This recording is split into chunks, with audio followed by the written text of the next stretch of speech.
Oh ya, baik. Terima kasih. Sebenarnya ini sudah dari sekitar 32 tahun yang lalu. Awal mulanya saya ceritakan begini. Waktu itu saya jual ikan, pakai pikul ikan, antar ke orang barat, orang Amerika. Di tengah hutan, di misionaris. Sementara saya potong-potong ikan, anak sekolah berlarian ini. Saya tanya, ini dari mana semua? Ternyata itu anaknya sekolah di tengah hutan, dari kota. Nah, pada saat itu, saya bilang, suatu saat saya diberikan kemudahan, akan saya bikin juga di kampung saya, tapi bukan model non-Islam. Saya tetap Islamkan. Maksudnya konsep kita. Ini yang terjadi 28 tahun baru terjawab itu di sekolah TK dulu. Nah, tapi ini dia muncul sudah lama, tapi saya tidak ketemu orang seperti Pemustan. Begitu ketemu, sudah kita ini. Nah, ibu sendiri yang seperti tadi saya sampaikan lewat sambutan saya seperti itu, bahwa ternyata apa yang saya genggam selama ini dengan keluarga dan rumah tangga saya itu bukan milik saya dan keluarga rumah tangga saya, itu hanya milik orang. Bisa jadi dia yang meninggalkan saya, bisa jadi saya meninggalkan dia. Kata sering ulama sampaikan, yang menjadi milik kita itu yang sekiranya diserahkan dengan jalan Allah lewat agama kita. Itu yang saya ini. Itu ya apa yang saya ini menurut para ulama, para penceramah, bahwa inilah menjadi milik. Nah, alangkah ruginya saya dan keluarga saya diberi kemudahan di dunia, tapi saya gagal di akhiratnya. Itu, nah saya ingin itu lebih, kalau bisa sekarang 70% keberhasilannya di akhirat, 30% di umur sudah 56 tahun letting. Kira-kira begitu. Itu yang membuat saya motivasi. Terus kedua, bukankah saya sebagai pengurus KKDB wilayah Papua, yang motonya wilayah Papua itu bahwa Yasiberui, maka saya harus buktikan bahwa Yasiberui inilah kenyataannya, Yasiberui seperti ini.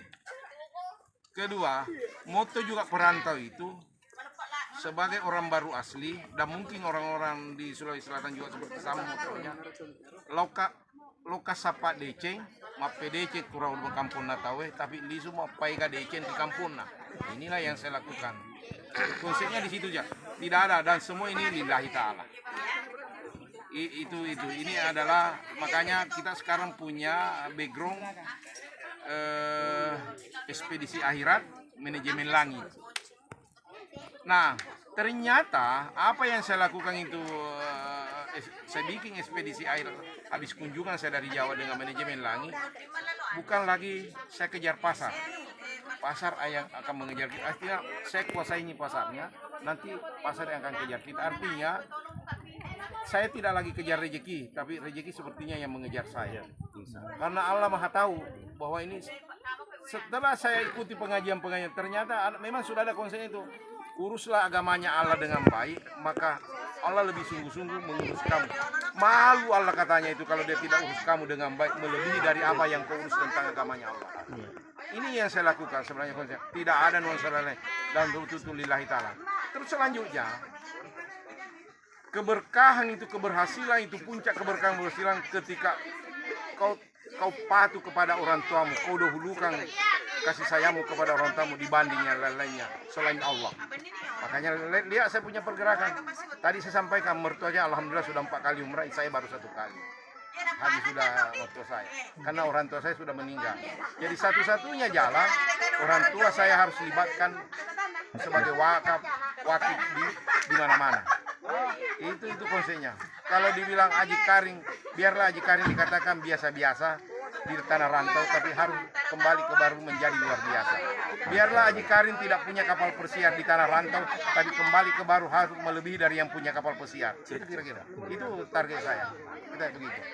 Ramah atau seperti apa fasilitasnya di ini sudah di satu-satunya mungkin di Baru, dan mungkin salah satu di Sulawesi Selatan, langsung lengkap dengan izin bangunannya apa semua, safety-nya, aturan hukumnya lengkap. Jadi konsepnya ini semua yang datang itu baik orang tua siswa itu atau santri maupun santri sendiri baru melihat Jabalu sudah merasa gembira. Salah satunya kegembiranya tidak akan ada kesulitan dalam pembayarannya, khususnya yang tidak mampu. Kira-kira begitu. Kalaupun ada orang yang mau bersekolah silakan, tapi itu yang mensubsidi untuk di yang tidak mampu dua iya subsidi lah.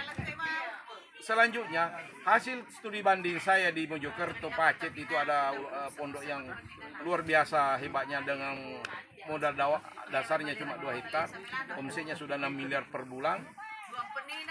Semua masyarakat di sini, semua warga di sini dilibatkan dalam ini anunya, kayak cateringnya, laundrynya, semua nanti di luar. Tidak ada di dalam, tapi punya pantry. Tapi itu konsepnya seumpamanya, saya gambarannya kecil sedikit saya sampaikan.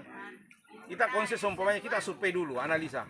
Seumpamanya keuntungannya 1 bulan dia dapat 5 juta lah laundry nampaknya. Dia sumbang ke masukkan rekening ke yayasan 20% dari 5 juta itu. Jadi masyarakat dihidupkan, tapi tidak menerima masyarakat lain kecuali masyarakat ini yang melemparkan. Mulai laundry dengan cateringnya. Terus selanjutnya, tadi saya sampaikan di bahwa khusus lingkungan Padang Loang, mau kaya mau miskin tetap gratis sebagai penghormatan yang punya wilayah. Yang lain boleh. Dan kalaupun ada di luar yang tidak mampu dan dia punya potensi, itu pun kena gratis. Ini konsep. Dan kita tidak memang berharap ada penghasilan di sini. Harus ada penghasilan di lini luar.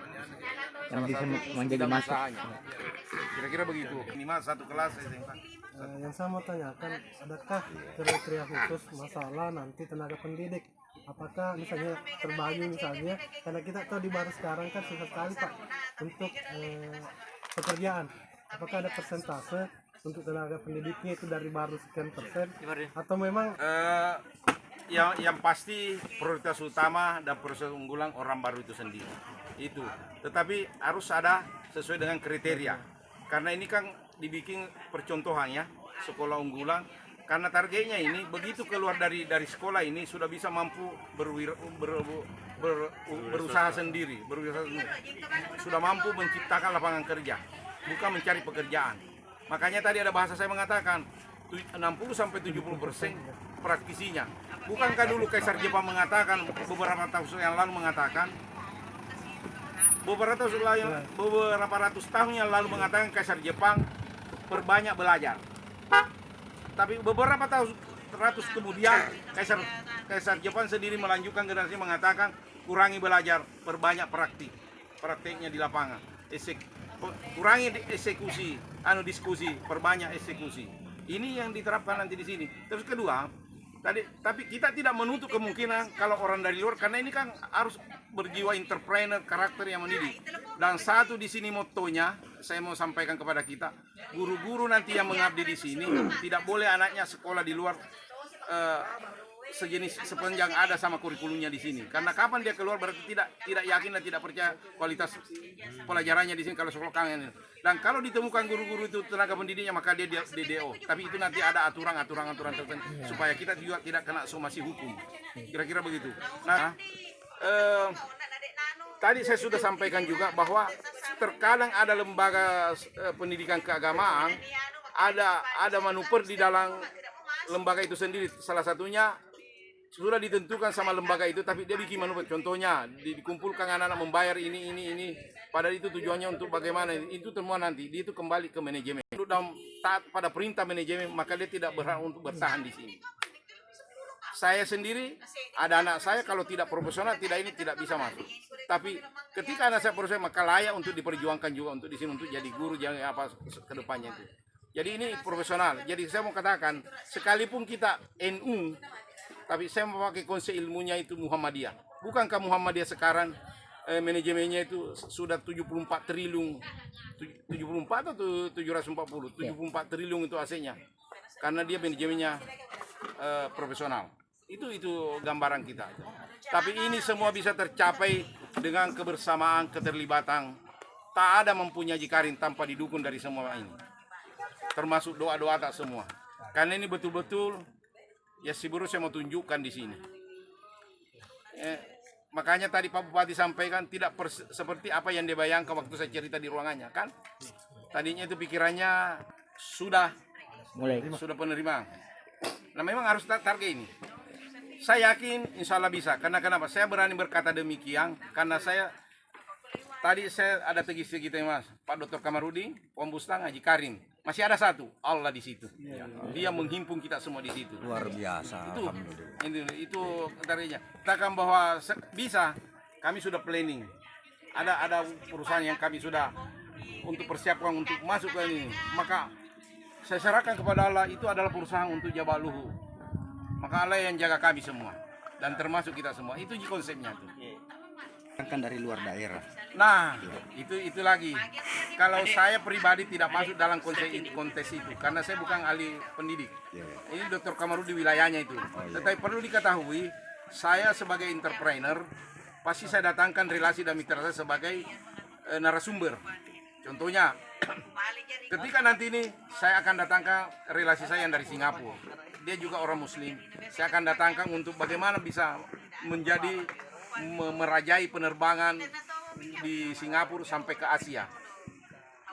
Nah itu karena kita minta ada edukasi karena anak-anak sekarang kalau tidak dibentuk karakternya untuk jadi pelaku usaha, dia akan nyalinya hilang.